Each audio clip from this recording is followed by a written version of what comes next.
Good morning, everyone. My name is Marie-Laure Vercambre. I'm the Director General of the French Water Partnership. We're very happy to convene this session this morning with AGUA and with our numerous partners for this session on hydropower. This morning we are going to have the pleasure of gathering major players of hydropower, and I'm going to name them. We're going to welcome Eileen Burke, the global lead for water resources at the World Bank Group, who is going to be with us from Washington, D.C. Dr. James Dalton, Director of the Global Water Program at IUCN. Pauline Larat, Deputy Head of the Energy Division at the French Agency for Development, who is also going to participate from Paris. Alexandre Marty, the Head of Climate and Natural Resources at Électricité de France, EDF.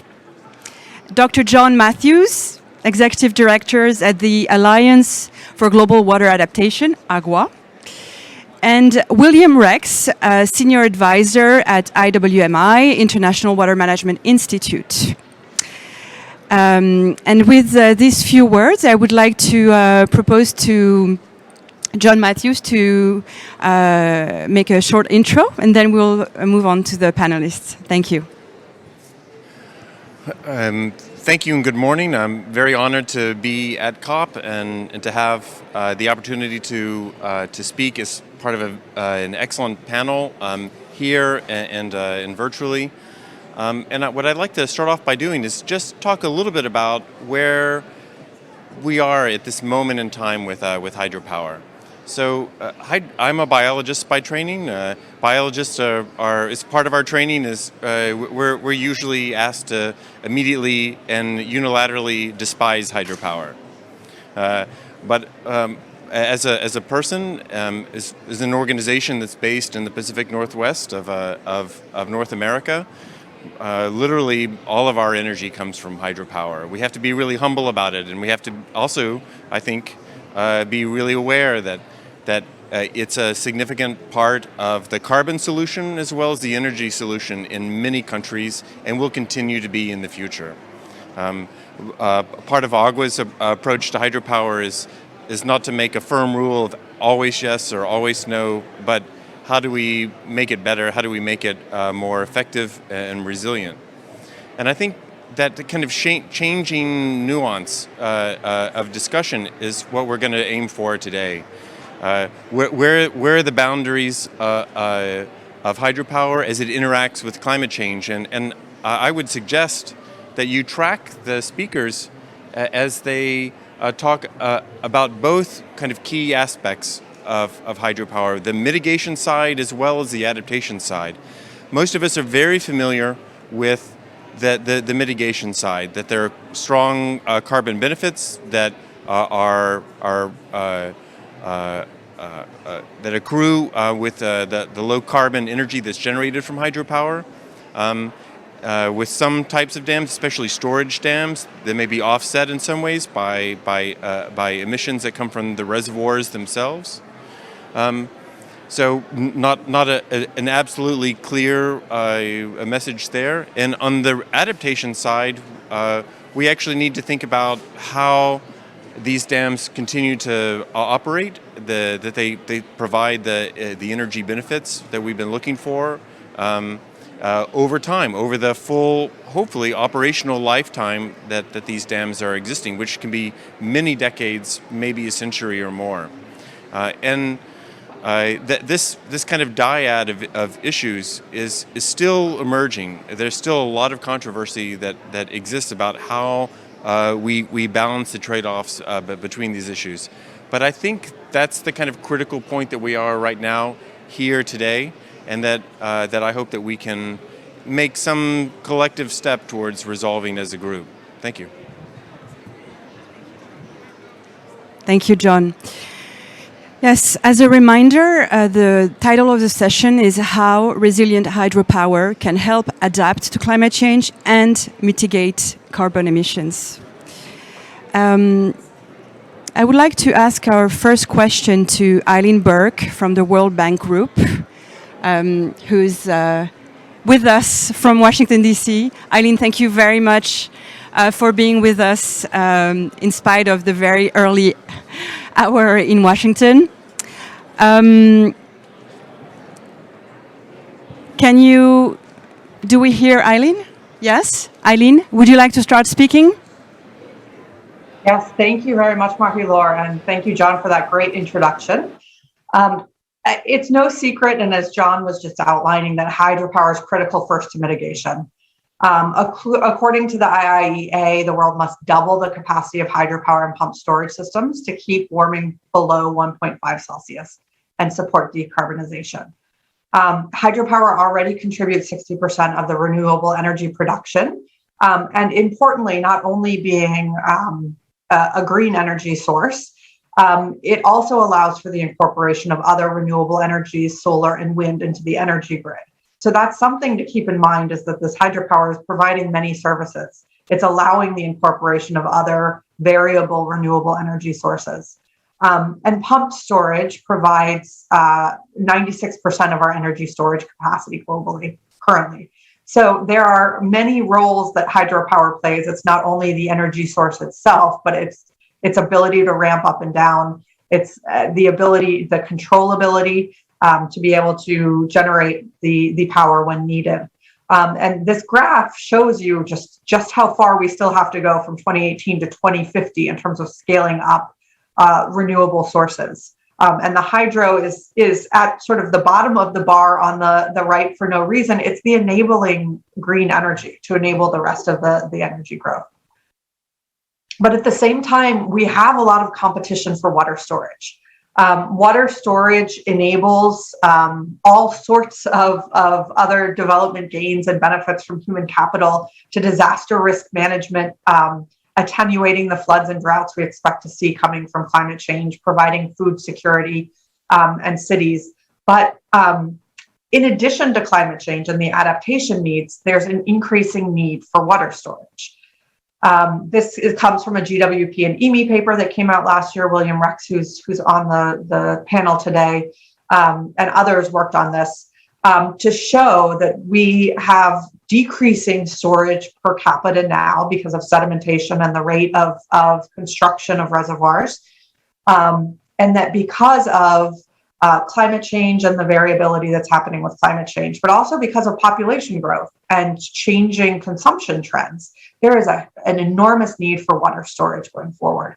So we almost have two crises colliding at the same time. We've got the need for more hydropower to keep to 1.5 Celsius. We have the adaptation challenge coupled with these increased demands and decreased storage. So this is all pointing towards more focus on our hydropower reservoirs to provide mitigation and adaptation services.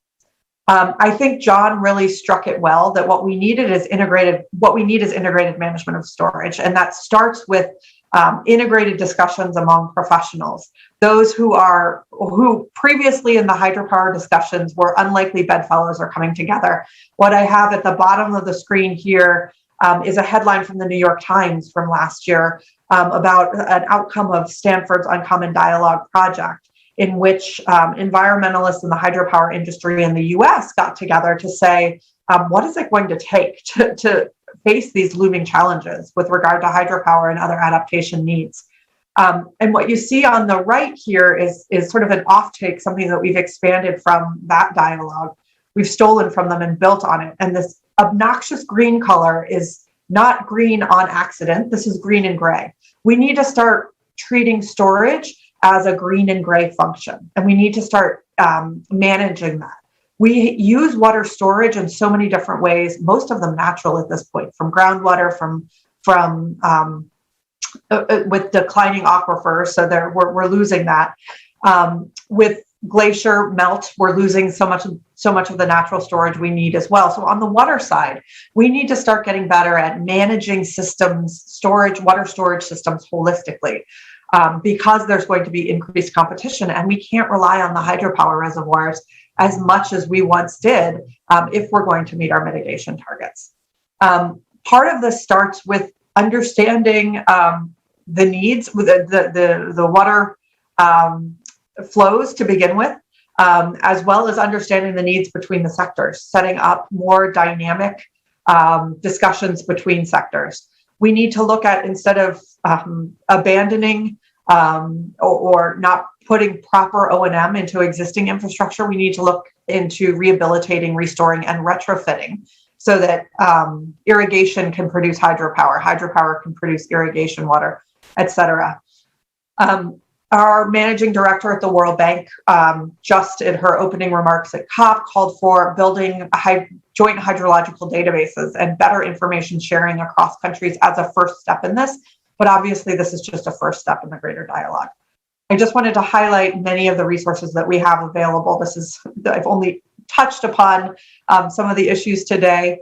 We have lots of resources on extending the life of reservoirs through better sediment management, and we have a new global study coming out on that this year. But the previous work is available and is pictured here. We have a decision tree framework to help countries really decide on what are the most robust investments in hydropower and in other water storage, given adaptation and mitigation needs going forward, and other reports such as High and Dry that really chronicle the economic losses that we will experience from climate change if we do not engage in more robust water management. In addition, we have a new study on water storage, which will be coming out next year, that's trying to address the how we manage water storage in this more integrated approach to meet these challenges I talked about. William Rex, who's closing the remarks today, is also working on that study. Back over to you, Marie-Laure. Thanks very much. Thank you very much, Eileen. Now we're going to hand the floor to a development bank, and namely to Pauline Larat from the French Agency for Development. Pauline, hydropower is an old technology with new challenges. Can you tell us about how AFD sees these challenges and how we can maximize the potential of hydropower in today's world? Yes. Sorry, 1 minute. Just. Okay, everybody can see my screen is fine? Yes. Okay, thank you. So, well, thank you very much. Dear colleagues, good morning, and thank you very much for inviting AFD to share with you our views with respect to hydropower resilience to climate change. I will start with some slides of context to give an overview to what extent climate change already poses an increasing challenge to hydropower with the examples of Africa and Latin America regions. And I will then focus on 3 key messages to keep in mind when designing an hydropower infrastructure to be resilient. So, sorry, just trying to put it full screen, but it doesn't work. Okay. So, sorry. So, as I said, climate change effects already poses an increasing challenge to hydropower at 3 levels. First, we can observe an increase in temperature, which leads to increased evaporation losses and melting glacier, and thus the profile of water flow. Then there are changes in rain patterns and seasonal flow with spatial variations. And finally, there is an increased variability and probability of extreme events, such as rainfalls or droughts. Pauline, can you try to Yes. put your presentation in full screen? Because it's really small. Yeah, sorry, I'm trying, but it doesn't work. It seems that there is, sorry. Perhaps, Pauline, no worries. Would you like me to share your presentation for you? Let's see if I try, maybe. Yeah, please. I'm sorry. No worries, no worries. Then I shall share my screen. Let me just make sure that I have your presentation up on screen as well. A moment. And so I'm now going to share my screen.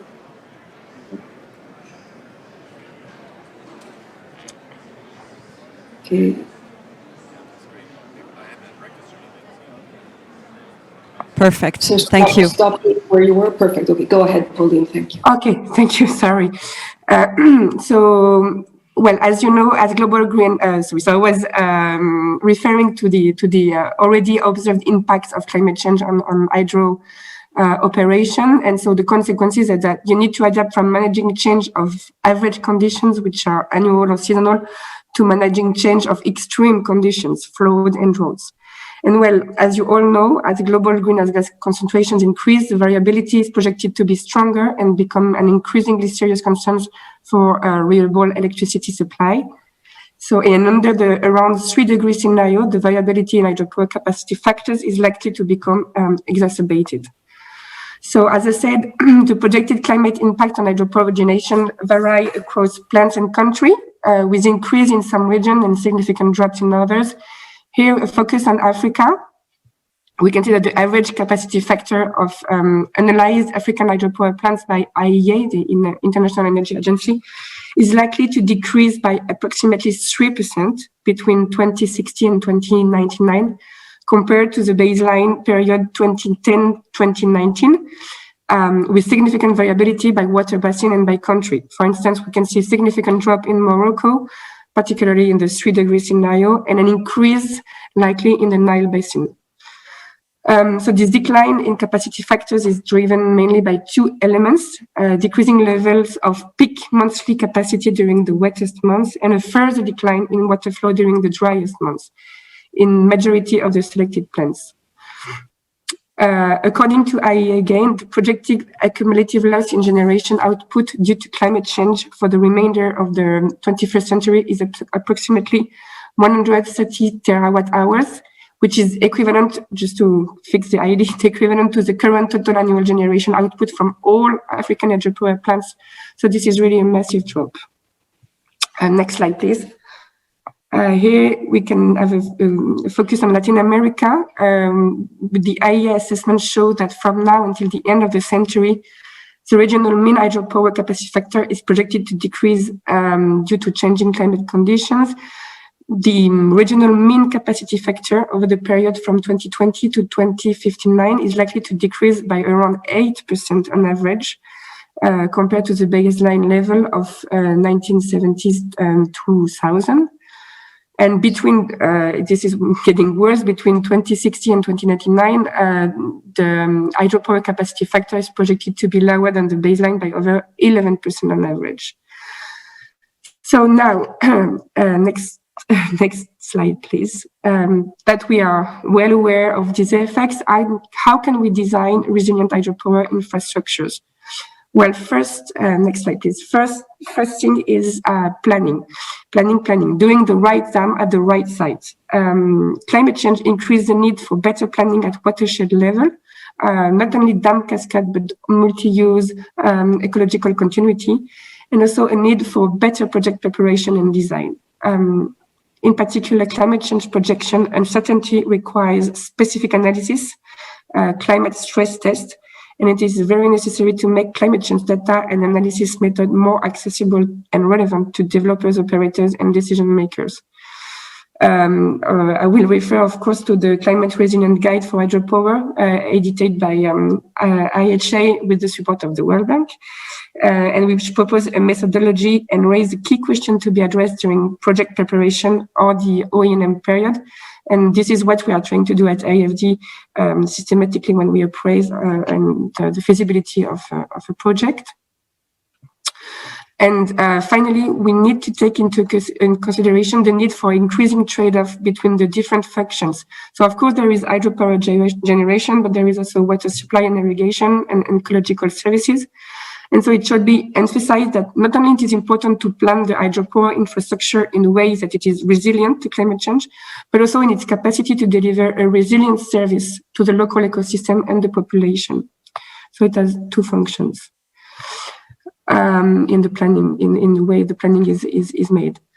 Next slide, please. Modernization. We should focus on aging dams rehabilitation needs, since they are an opportunity to adapt to future change in climate and hydrology and in the power mix. Aging hydropower plants can be more vulnerable and require further efforts to reduce climate risks. For instance, over 50% of the installed capacity in Latin America is over 30 years old, and a typical large dam in Africa is 40 years old on average. So climate change consideration may and will accelerate a dam's aging process, and thus decisions about how decommissioning or how about rehabilitation. Extreme weather events, especially floods, are expected to become more severe and frequent with the changing climate, and consequently, it will increase the threat to aging large dams, which have been designed using historical hydrological data and of course, which are not adapted and not resilient. So the increasing frequency and severity of such events can overwhelm the reservoirs and dams design limits and undermine dam safety, which was established for a different climatic situation. So at AFD, we really believe that modernization is a strategic activity. In addition to climate change adaptation, it is an opportunity to increase the plant performance and flexibility and to improve ancillary services for grid balancing. Flexibility, and so this is, the transition to the next slide, flexibility and storage. More and more complementarity between hydropower and intermittent renewable must be a key objective when designing a project. Hydropower should be seen as a rechargeable renewable, like sustainably managed biomass. The existing and recent technologies already allow an increase in hydro flexibility and thus complement intermittency. Hydro provides key ancillary services to grids, particularly while thermal power plants are progressively phasing out, like mechanical inertia, operating reserves, black start capability in case of power blackout. And so let's transition the importance of storage, reservoirs and pump storage increasingly needed for grid resilience and operation to meet the Paris Agreement targets. However, we are well aware that there are several challenges that have already been presented, but planning this type of pump storage are more complex to develop, have greater ENS challenge in comparison to a run-of-river, and there is a need to put in place market regulation incentives for long-term revenue visibility, and a need for adequate remuneration of ancillary services that hydro provides. And so at IFD, we are providing capacity building to put in place such a regulatory framework to allow the development of such projects. Thank you very much. Thank you very much, Pauline from AFD. Stay with us, please. There'll be Q&As Yes. after.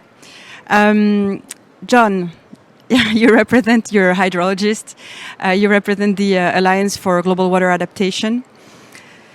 Climate change is bringing profound change to the water cycle.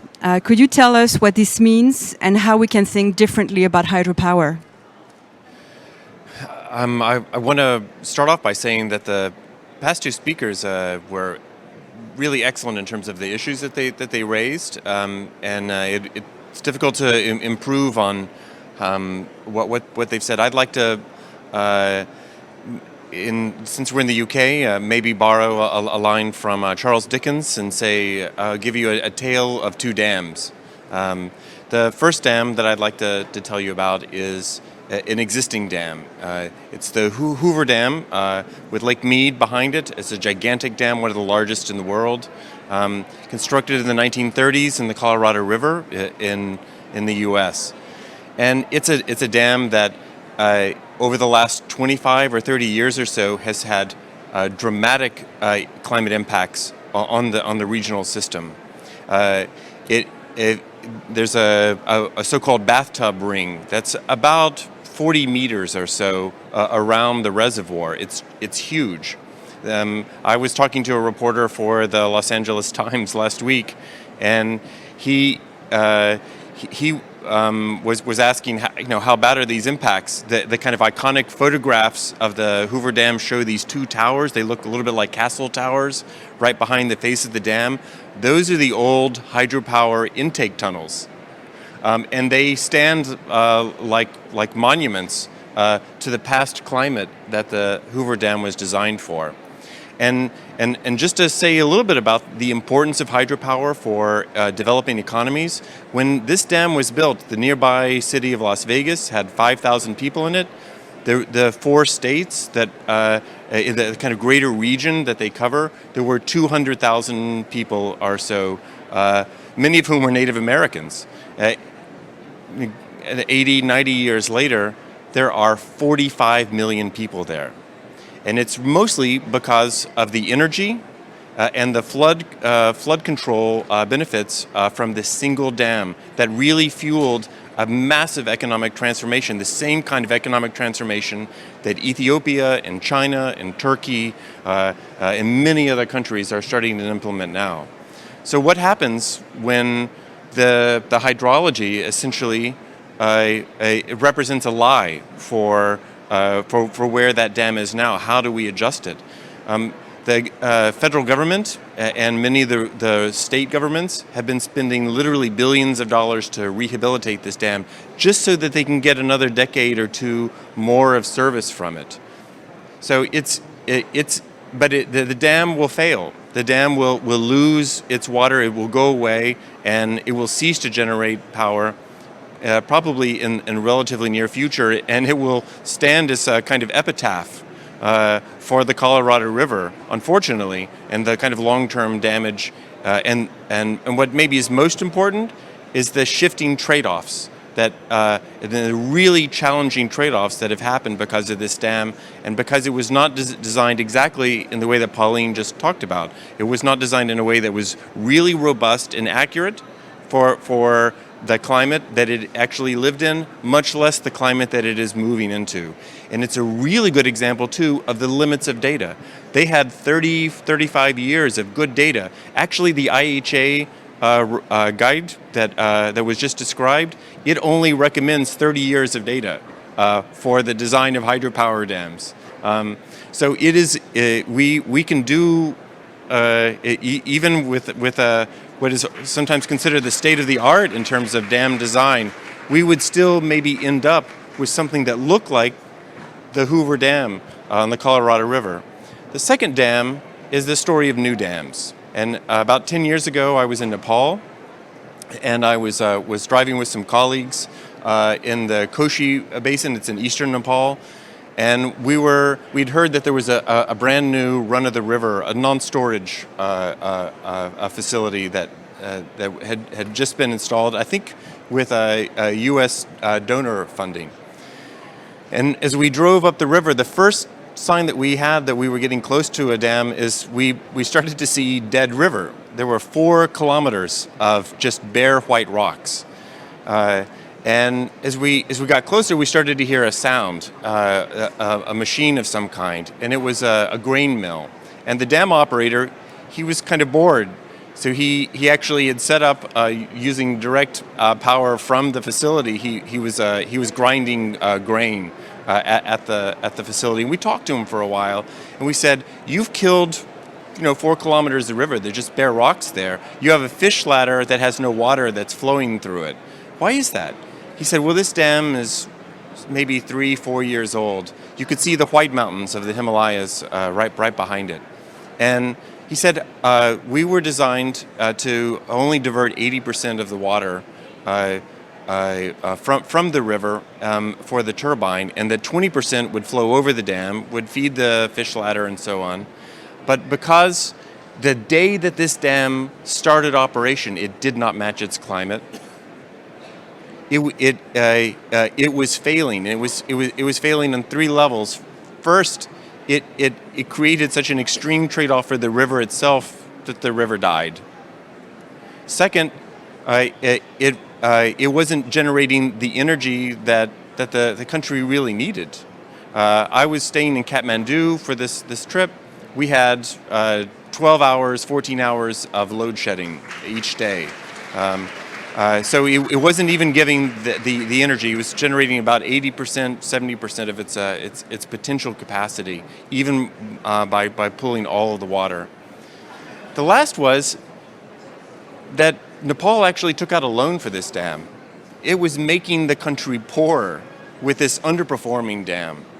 And my concern is that we need to actually accelerate, I'd say even go beyond the kinds of emerging approaches that we see, and be much more emphasizing on that. I would argue on that word that Pauline was using around flexibility, that there are actually really strong analytical limits to what we can do to say what over the operational lifetime of these dams, how they should operate.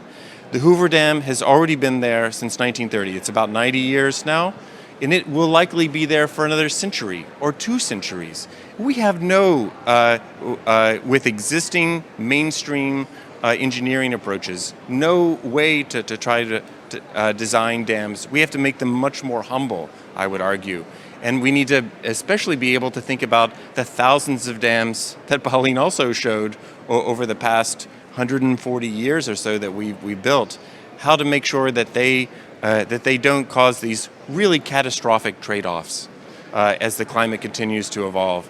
And then the second piece is that we need to design our new dams. We definitely need new ones, but they need to be much better and they need to be much more humble, I would argue, in how they envision what the future is going to look like and how we see the limits of hydrology, but and work with them in a way that secures both their benefits and the safety of our trade-offs into the future for the people who come after us. Thank you.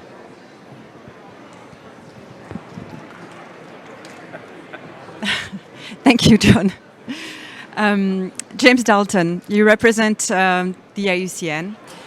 Could you tell us a little more about how IUCN sees as a tension between protecting our rivers and utilizing their power for clean energy? And where should hydropower head? Where should we be in the next 10 years?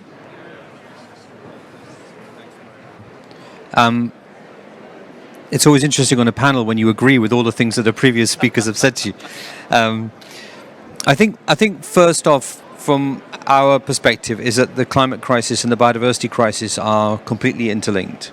So I think the way, first off, and some of the things that Pauline and Eileen had said earlier on as well, is to use the existing current fleet of hydropower facilities that we have in a far better way than we have been.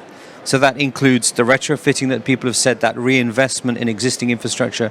So where there is already impacts on freshwater systems, we capitalize on that impact and use those hydropower facilities far better than we are. And that requires investment. But it also requires smarter planning. A lot of the impact, the negative impact or the relocation of people's already happened. So let's use that ability. I think that means that it allows us to keep our free-flowing river systems free of further hydropower development as well. And that's important for a couple of reasons. One, because we need to maintain some of those systems from a biodiversity perspective. They're pristine parts of the world. They're often including indigenous groups and are part of the planet that we haven't yet managed to impact too negatively. Secondly, those systems also themselves mitigate climate change impacts. They're also full of wetlands and natural systems that themselves store carbon. So when we change that dynamic and we look to improve our mitigation future by generating hydropower, we also have a negative impact on the natural system's ability to store carbon. So that's one other element that we need to take into account, why those free-flowing rivers are so important, not just for people, but also for the ability of the planet to actually store carbon. I think we have to also look at working in systems where we're going to have this impact on our natural storage, something that Eileen mentioned earlier on, and I'm reminded of it by looking at the cryosphere pavilion opposite, where you see the fact that we're losing permafrost, we're losing our glaciers and snowmelt. So developing hydropower where it's got the least negative impact but can generate the most hydropower in locations where you're going to have to keep that energy stored somehow through storage. So I think that's another place that we have to start thinking about, where if you are going to have to build dams, the impacts are less negative. And I'm also reminded of 21 years ago, the World Commission on Dams recommendations. Many of those recommendations have taken to today to really be understood. Pauline mentioned some of them, system scale planning. John mentioned the ability of using the existing tools that are out there and the new tools that are being developed on understanding the trade-offs on natural systems, on social requirements, so we can build better, smarter dam facilities where we have to build new ones at all. That's possible. Right, there's a list of bad projects out there, and there's a list of projects that haven't been able to cope with the shifting elements of hydrology. But I think we have to then view hydropower as something that itself has to be adaptable. This building resilience into hydropower is its ability to hold redundancy, be adaptable, look at growing in the future and being retrofitted in the future, but also ensuring that the impacts it has now are minimized. The difficulty with that, we have the technicians, we have the technologies to do that, is the cost of it. Building flexibility into infrastructure costs money. So I think we also have to start understanding factoring that element into the cost of energy as well going forward. It's not just for the provision of that energy, but also we have to build redundancy into how energy is priced so that we can use that revenue to improve hydropower's ability to adapt going forward. And that's one of the things that you don't hear about, right? Hydropower developers don't think about that. They look at the revenue they're putting in and what they're going to get back over normally an 18 to sort of 20-year timeline, and then we're left with that infrastructure going forward. And often that might be handed over to the host country, who suddenly has to deal with those higher costs of running it, and then has to itself invest in the infrastructure from an adaptation perspective. So I think there has to be a better understanding of the funding mechanisms around that. And I think linked to that is one key element of both climate change mitigation and adaptation that we don't hear enough about, is the role of the financer. And I think there has to be improved accountability of the financer, the tools and the standards that they're holding their investments to as well, so that they are factoring this into not just from a revenue perspective, but also from an adaptation perspective. How can that infrastructure be made more resilient through my controls and rules and good governance of finance to the developer and to the host country? Yeah, I'll stop there. Thank you. Yes. Thank you very much, James. We'll come back to what you just said. Alexandre Marty, you represent EDF, Électricité de France. You develop and you operate dams. You're the last speaker before the conclusion.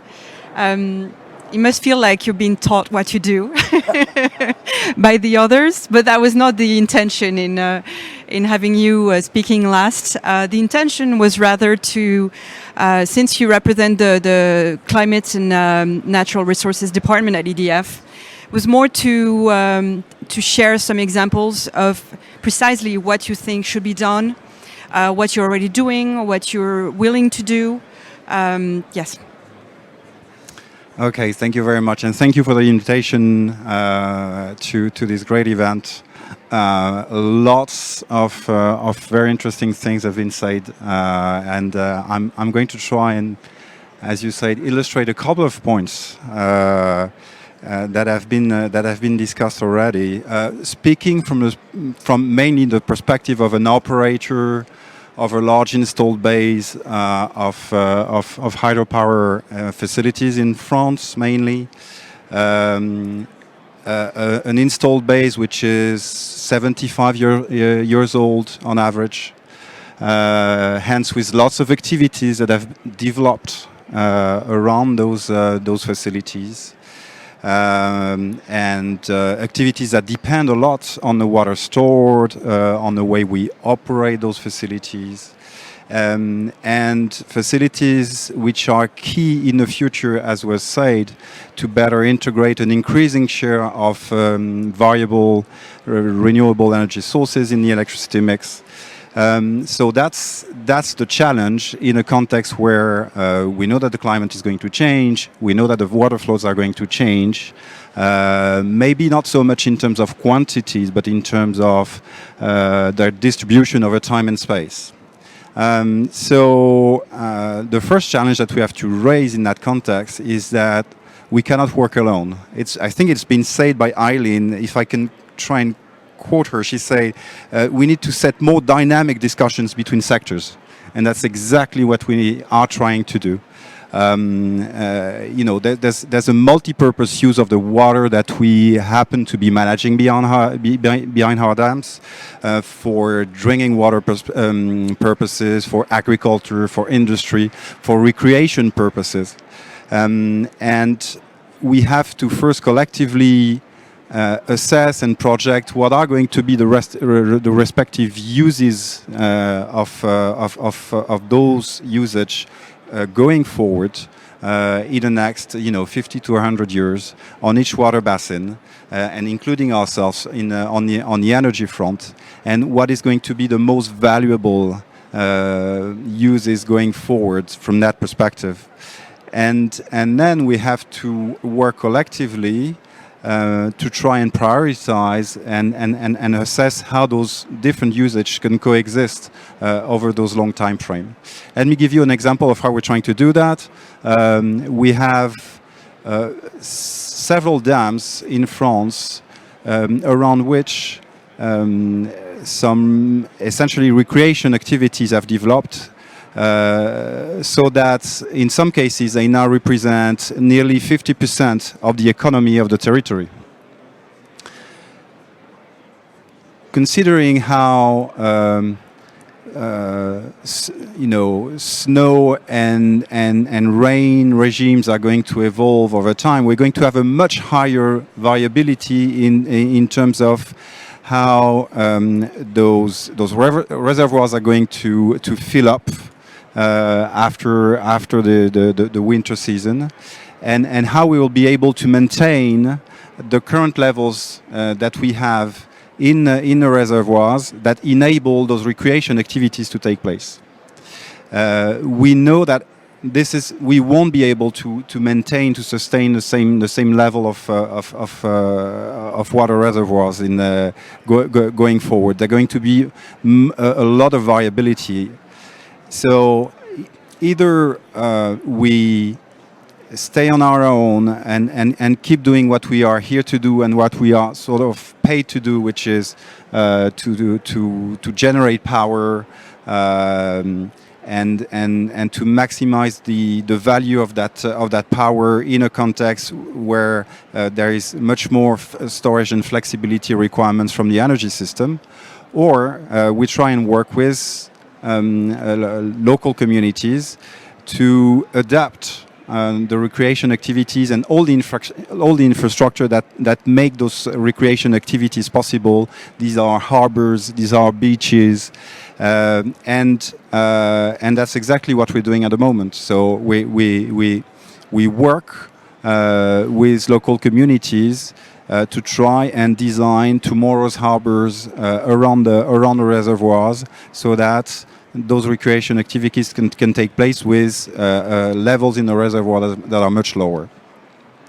And it raises legal questions, regulatory questions, financing questions that we will have to solve collectively. The second challenge is that we're going also to have to be a bit more agile, nimble, adaptive in terms of how we're managing some of the constraints that we're managing at the moment. For instance, in terms of flow regimes. Flow regimes which are there to maintain biodiversity in the rivers down our reservoirs.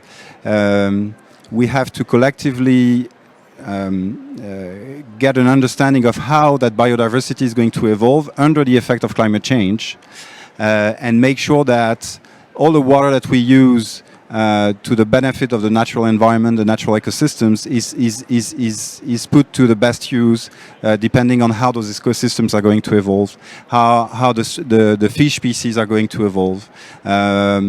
We are facing situations now where we have taken the decisions to build fish ladders to allow some fishes to move up and down some dams. Fish species that we know are going to disappear within 10 years because the water temperature is going to, the average water temperature is going to be too high for those water species, for those fish species to continue to exist. So are we still going to build those fish ladders and so use some water the water required to maintain and to operate those fish ladders, when that water could be used to a better use? That's the kind of question that we have to answer. And of course, we have to adapt our own facilities. And so we have to be innovative. I think an innovation that EDF participated in developing, and that was given an award in COP21. So there was already 5 years ago, was the piano keyware. The spillways that allow in a passive way for much higher flows to spill over the dams in a completely safe manner, and that's an example of the work that we need to do to make sure that our facilities are going to sustain a kind of weather patterns that we're going to see over hopefully the 50 or 100 years that those facilities are still going to be operated. Thank you. Thank you very much, Alexandre. Okay, we have 13 more minutes, precisely. William Rex from IWMI is with us, in direct from Colombo, I think. But I wanted to check if there were some questions, if some of you wanted to... Yes? Okay. Please introduce yourself and tell us who you're asking the question to. Hello, thank you everyone. Can you guys hear me? Is this loud enough? I assume it's good. Okay, cool, thanks. So my name's Josiah Shaver. I'm a student studying water resources at Oregon State University in USA, Oregon. My question, I don't have anyone specifically I'm directing it to, but I'm curious about developing a new hydropower project in a developing country. And say you have indigenous people in that area, how do you go about, what are the steps for making sure they are okay with a hydropower project on their land? What do you have to do to make sure it's fair and just if we decide it is a good location for a hydropower project? So I don't know if someone here, Alexandre, you want to? Eileen, maybe would you like to answer this, or anyway, raise your hand. So I can't answer on behalf of everyone, but I can say the World Bank has an environmental and social framework, which is our policy that covers environmental and social issues around our development to make sure that we're not doing harm in the course of financing projects. And the environmental and social framework was developed through a consultative process. It was built off of our prior safeguard policies, but also incorporating lessons learned from the International Finance Corporation's policies as well. And it has a section on indigenous peoples, as well as other vulnerable peoples as well, not only indigenous communities. And has strict requirements in terms of not just consultations, but consent to go forward with projects. So if you're interested, I encourage you to look at our website for more information there. And it's implemented very differently in different places, depending on the local context. But in some cases, it's through, that the process could take place through in-person meetings combined with information in writing. But there's various different ways in which the process of sort of bringing the community along and helping the community influence the design of the project can take place. There are many others, not just for indigenous communities, but for others as well, a big focus on local area development plans. There's been some research on large dams in the past that while the net benefits of the project might be high, in some cases, the local community around the reservoir don't necessarily benefit or have negative impacts from waterborne diseases, et cetera. And so there are all sorts of safeguards around that process as well. Thanks. Thank you, Eileen. Any other question? If not, I'd like to encourage the panelists eventually, if they want to answer each other, to reply to each other. If one of you had said something that you found interesting or you did agree with, I don't know. So, I'm happy to have a go. Just to add on the points that Eileen said. I mean, there's also the principle of free, prior, and informed consent for developing hydropower and the impacts it has on local people and communities. It's worthwhile having a look at that, and that's been revised last year by the International Hydropower Association about how they interpret that with the Climate Bonds initiative. So it's worthwhile having a look at that in terms of what that means and how you engage with people who could be affected by hydropower development. And it's also not so straight cut, because getting true, free, prior and informed consent and following that through is quite a complex mechanism. And of course, people change their minds, right, in the middle of construction. Constructing large dams takes a long time. So these things are not so clear cut and straight and, straightforward. Just in terms of reacting to other things that the panelists have said, I think it was Pauline who said the point about integrating with other renewables. I think this is really key, that we haven't really talked about it much, but that existing hydropower fleet has to open the door for other opportunities for renewable investments. And that means that companies who may be very much focused on hydropower in the future will either only be focused on hydropower or will become broader energy renewable companies and investors who have that opportunity to see the benefit of diversifying their portfolios and using hydropower as the entry point for those other types of energy mechanisms. And linked to that, I think actually hydropower standards, hydropower protocols will probably need to integrate much more with other renewable energy mechanisms as well, solar and wind in particular, just because rather than viewing it as a standalone sector, it's part of that energy matrix.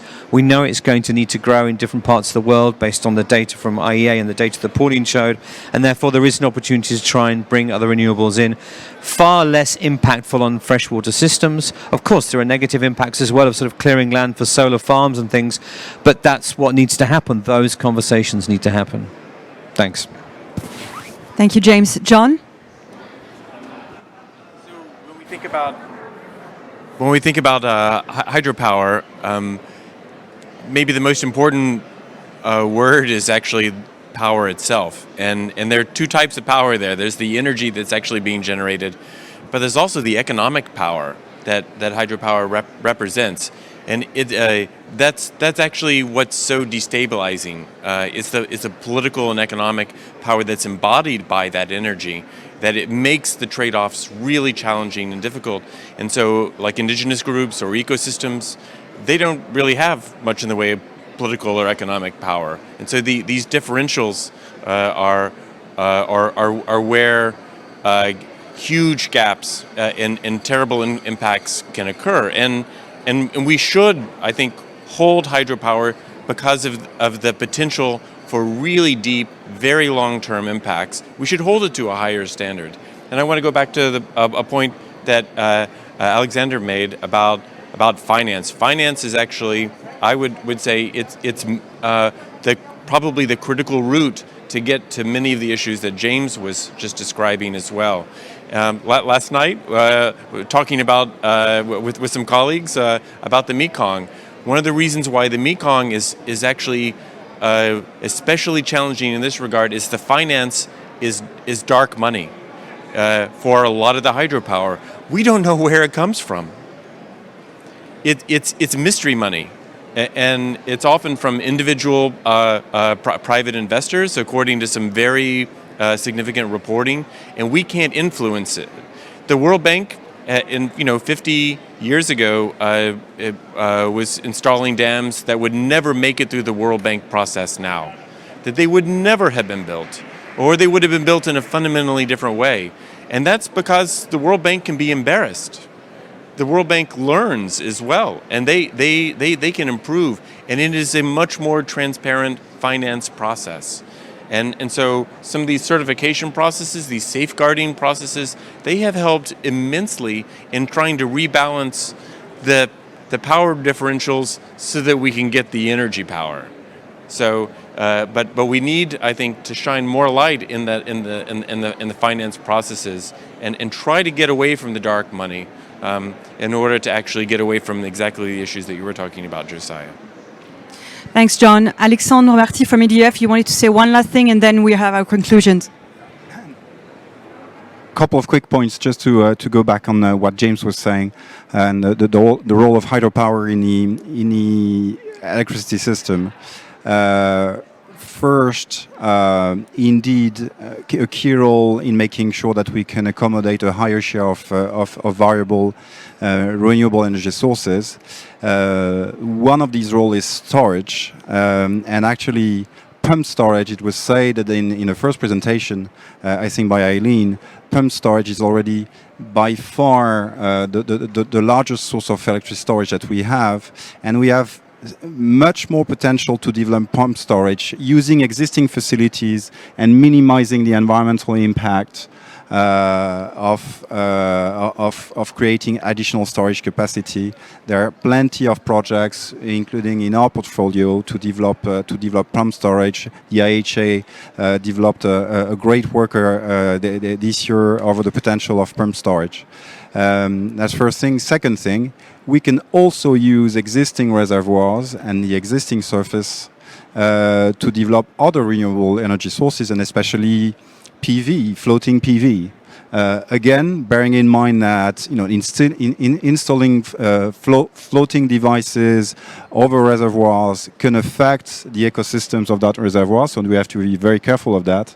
But there's a great potential to minimize the land use impact of developing solar PV facilities in doing so.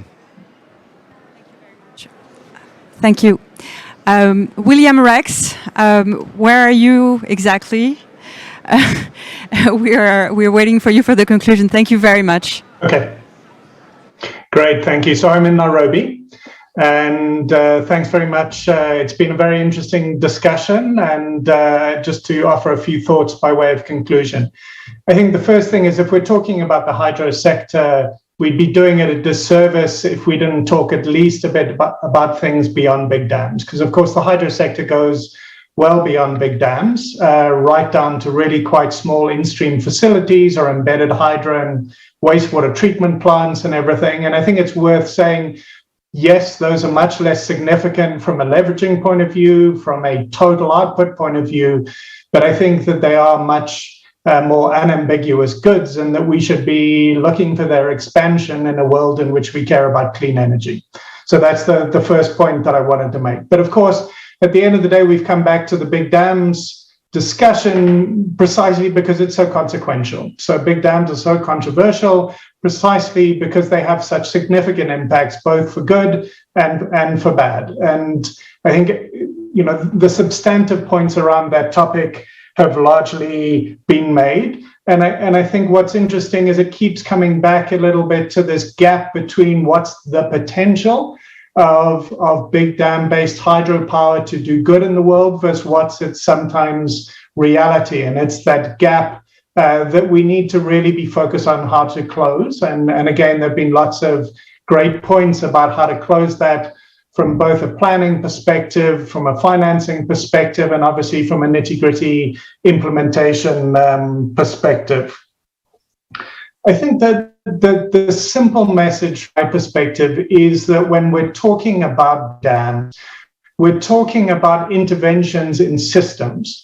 So we're talking about interventions in energy systems where we should be looking to maximize it. We should be looking at about how these dams can influence greater penetration of intermittent renewables, much along the way that has just been described. And we also briefly referenced a couple of places where we're intervening in water systems and potentially providing flood protection services or other water storage services that could help with climate adaptation. That's the upside of a system intervention. But of course, big dams are also negative system interventions. They're interfering in a natural river system very often, with all of the consequences that flow from that. And I think, as John started with, the other incredibly important point to make here about systems is that dams are by definition an intervention or subject to a water system, which by definition means that they're part of a climate system, because at the end of the day, climate change is largely about water change. And so the approaches that we collectively work through are about how do we plan and implement dams as system interventions, not simply as individual facilities. And a couple of people made this point that it's not, if one gets solar wrong, it can be a bad thing. It's economically, it can destroy some local landscapes, etc. but it's not necessarily a catastrophic system intervention in the way that getting a big dam wrong is. And so getting to this system progress, I think, is incredibly important. Having said that, I don't think that we should expect that the controversies and the difficulties around large dam-based hydropower are going to disappear, because the trade-offs are really real, and they're trade-offs in both directions. So there's been, for example, a tendency to try and reward run-of-river-based hydropower, including from green financing, because it's perceived to be lower in. Well, it's probably also a benefit. And given that hydropower sites are naturally occurring and scarce, this whole question of the core trade-off between, do you want potentially a high leverage storage facility, or do you want a lower impact run-of-river thing, is not a simple issue, and it needs to be looked at in all of its complexity, knowing the trade-offs and from a system point of view. So I guess the bottom line for me is, I think particularly new or greenfield hydro needs to be viewed through a strategic opportunity lens. We really need to therefore think strategically about it. Thank you.